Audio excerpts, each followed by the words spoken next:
او د هغې دپاره د هغوی د اعزاز دپاره مونږه الوداعي پروګرام کړی دی چې تقریب بخاري شریف د دغې پروګرام نوم دی. عزتمندو بهر چې څومره میلمانه دي هغې ته خواست دی چې هغې دننه مسجد او جماعت ته تشریف راوړي، چونکه دا یو دینی پروګرام دی. نو هغوی ته درخواست دی چې دننه راشي، خاموش کینی او د نننۍ ورځې چې کم برکات دي، کم فیوزات دي، کم اجرونه او ثوابونه دي چې هغوی حاصل کړي او ځان سره یوسي. زمونږه دا پروګرام په دوو حصو کې منقسم دی.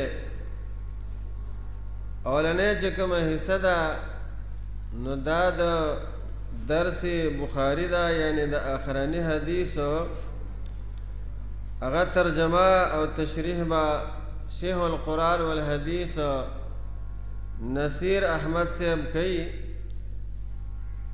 د هغې نه وروستو بیا دویمه حصه چې کومه ده، دویم نشست، هغې کې به د علماء کرامو تقاریري، هغې به واعظ او نصیحت مونږ او تاسو ته کوي. هغه نشست او حصه به وروستو بیا شروع کېږي. و چې کوم حصه ده د دې پروګرام او کوم نشست دی نو هغه د بخاري شریف د احراني حدیثو درس دی، هغه به ان قریب شروع کېږي. او د بخاري شریف دا درس دا ډېر اهم دی.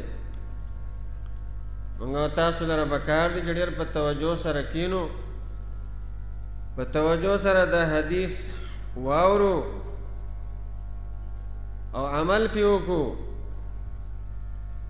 زمونږ د ملګرو خو ټول کال د احادیث د بخاري واورېدلو، خو چې کم میلمانه راغلي دي هغوی ته دا درخواست دی چې په توجه سره کینی، په توجه سره د حدیث واوري. یقینا چې په دې لږ وخت کې، په دې مختصر وخت کې، په دې نننۍ ورځ کې کېدای شي چې الله رب العزت دغې رونو لره هم هغه اجرونه او ثوابونه ورکړي چې کوم اجرونه او ثوابونه دې ملګرو هغه په ټول کال کې چې کوم دی نو حاصل کړي دي.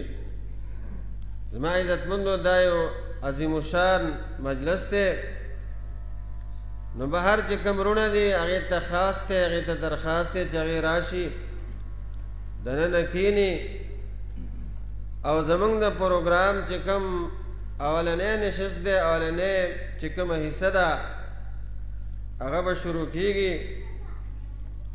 د هغې نه مخکې زمونږ دا ملګري چې نن به دوی ته سند میلاویږي او دوی به چې کوم دی نه عملي میدان ته وځي، د دین خدمتونه به کوي. کوم علوم نبوت چې دلته زده کړي، کوم محنت یې کړی دی، د هغې نشر او اشاعت به کوي. دې ملګرو ته یو څو خبرې کومه. تاسو باندې به امتحانات راځي، تاسو به د حالاتو مقابله کوئ، تاسو به د صبر او د استقامت نه کار اخلئ. او تاسو چې کوم علم زده کو او د دې علم زده کولو لپاره چې تاسو کوم وخت ایستلی و، تاسو کومه قرباني هغه ورکړه، د دې د عملي کېدلو وخت ملګرو تاسو ته اوس رالی.